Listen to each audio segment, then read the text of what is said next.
Қазақ халқының мәдениетінде шай ішу рәсімі ерекше орын алады. Әсіресе шайды қайырып қоюдың өзіне тән дәстүрі бар. Бұл дәстүр тек сусын ішу ғана емес, ол ұлттық салт дәстүрдің бір көрінісі, қонақжайлылық пен құрметтің белгісі. Енді осы шай құюдың әдебіне тоқталайық. Қазіргі кезде бұрынғыдай самауыр қайнатып, от жағып жатқан ешкім жоқ. Соның өзінде қонағына шай ұсынғанда кейбіреулер ескермей жүрген дүние бар. Әр халықтың өзіне тән шай ішу әдебі бар секілді, біздің де шай ішудегі ерекшеліктерімізге мән берген абзал. Әрине, әрбір әйел, әрбір қыз баласы шай құюды біледі. Бірақ қонаққа ұсынарда мына ережелерді біле жүргеніңізде артық болмасы анық. Шайды кесенің 1/3 бөлігіне құйып, қонаққа ұсыну қонақты сыйлағандықтың белгісі. Баяғыда әжелеріміз кесенің ернеуіне жеткізе шай құйып, оны ұсынған адамды көрсе, осыны іште жөніңе кет дегенің бе деп ренішін білдіріп жататын еді.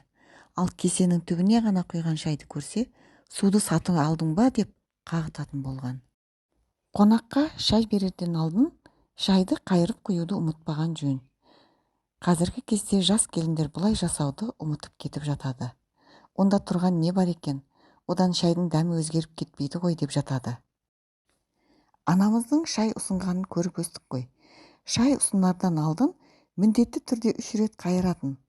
Қызығушылығымыз артып, оның мақсаты қандай, мағынасы қандай деп сұраймыз ғой. Сонда анам, маған да кезінде анам үйреткен.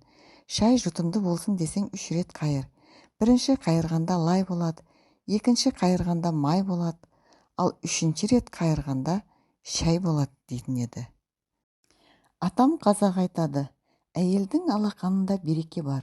Оның ұстаған затында әйел қолының табы қалады. Ырыс несібенің барлығы әйел адамның алақанында тұрады, ұстаған затында тұрады. Сондықтан әйелдің күнделікті ұстайтын заты ол шәйнек. Шәйнектің шүмегінен ырыс несібе құйылады дейді. Сол құйылған ырыс несібе өзімде қалсын деген ырыммен шайды қайырып құяды. Сонымен қатар келген қонаққа осы шай жұғымды болсын деген ниет те бар.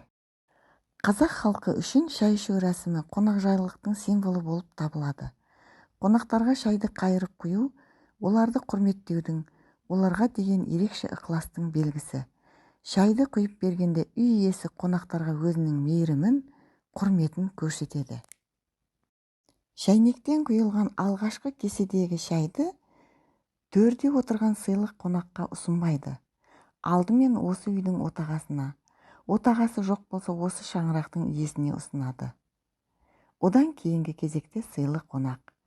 Жөн білетін сыйлы қонақ та бұған ренжімеуі тиіс, керісінше қуанады. Сол кезде ырыс несібе қонақпен бірге кетпейді, сол шаңырақта қалады деп сенген. Ал сіз шайды қайырып құйып жүрсіз бе?